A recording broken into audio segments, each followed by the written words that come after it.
Okay, ma'am. Crypto mining da ma'am bu amu khana tharam nokchari ma'am channel se bohan ba yengbi boy tadi ma'am like subscribe share option video matung da abda amu khana video no thagat pagi mateng oina bai damang tako ma'am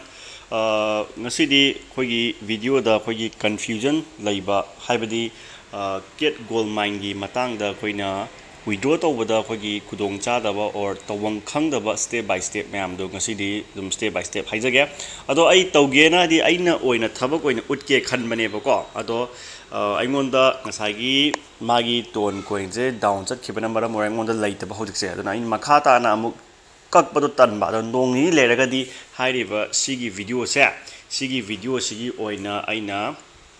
voucher laiba khotpra everything loina thagala ne bako ado ahan babada haidi sigi mit mai oina ba adomda khogi aware oi hona ba or khogi khulai myam se laisal laga thamhona bagi damakta adumba video ne ba ngasi aina hojik thagalak toise ko ada mayam munne yengbiro kamai tawdoino haiba ngasai su mingdi panjararo ko ngasai su khogi brother ama aingonda yam tatana call tawrami ado magi su phajana ina mateng takbigre ko mi ngasi haidi mi tasengna tharaga di dum mi ahum mari muksudale haitare sumana ket gold mine gi ina mateng pangi se ko ado mai dum yarani koi ko ado step by step dum haige aingonda ai $19 muk laigedaba adunani mai di voucher do 50 sam yame mai hai kan de ko ai ne chitang sem ge ko mem ko magi di voucher am yam gre ko aduga han bagi duna 70 voucher 7000 voucher oi ba 7000 ko keno oi ba ko cc wct oi ba ko magi coin do ada voucher do taren mu phangni ngasai duna banga mu phangni mai na mai khara khaidok na ba hai tare ko ado yengasi pal lai thokre okay game loading la ko game loading la sumai lai re ko sumai na fibam se lai re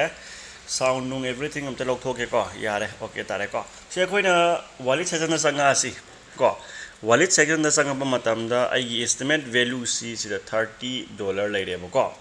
$30 leire ba ko si ai khoina kitang munna ta bi ko munna tara kan na gyan ta doi ni munna ta doi gyan ta ko khoina hajik leiriba high river leiriba coin sa kari coin ko ge ham tam da si gi coin se ka we ba si ai eropi je question le ko WCATGM se ka we ba ko leiriba coin maming se ado akoi kai de convert to doino hara kanda hai ba si gi token se CAT de convert to doine ba ko CAT gold gan dare ko se convert to doine ba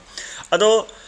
hai ba si gi CAT hai ba get gold se si gi get gold si di kamai to ro ka phang doino hara kanda burn to ro kan phang doine ba kaino burn to doi se si hai ba poche burn to doini ko si gi get WCAT gem se burn to doini ado kai mateng na min to ro kan ma gi voucher gi mateng na yan dai ko adu da akoina first step se kamai to batare I want 10000 sudri 6000 sudangai 10000 sudoi ba 3000 something hen wala ko adu da di se buy missing je met matam da hai ba buy missing je met matam da mana message sama pop up to ro kan ne ko yengsi right $19.73 change ba ingonda haira ba ko punna ton kano 6.3 ton se darkar lai heba voucher ama phangna bo hona ba ko adu dadi voucher amagi mamal se lupa kya ga manare lupa $50 ga manare ko isine example am lai ta e ko voucher amagi mamal se lupa kya ga manare lupa $50 ga manare ko lupa lising jano mari something ga manare ko adu taraga di aina sije mi gi account gi hisab gi matung ina khenara kani ko sa khenani ngasai gi lai gi brother gi di only $9 ta or ma $11 mu or ma le ko khenani mi khenani ko si aina sije license ga dau ne ba haji ai to lai ta bagi ne ba ko ai nongi le ga ton soi lai ra ne ba ko ado nana si license le haire si nang license lani license la kanda sigi mateng nang ton wallet connect to lai dau ni ko nang gi main wallet ti ko thajalaga lai re haire si lai ra kana nang se nang gi voucher amadi sure haira ne mana ko adu dadi min tawr ne ba si min voucher changa de ko min voucher changma matam da min voucher ge mu paisa ka ba ka ne ba ngasai hajik ti mamal mu wa khalam ne magi fee do 2.6 something yaw ne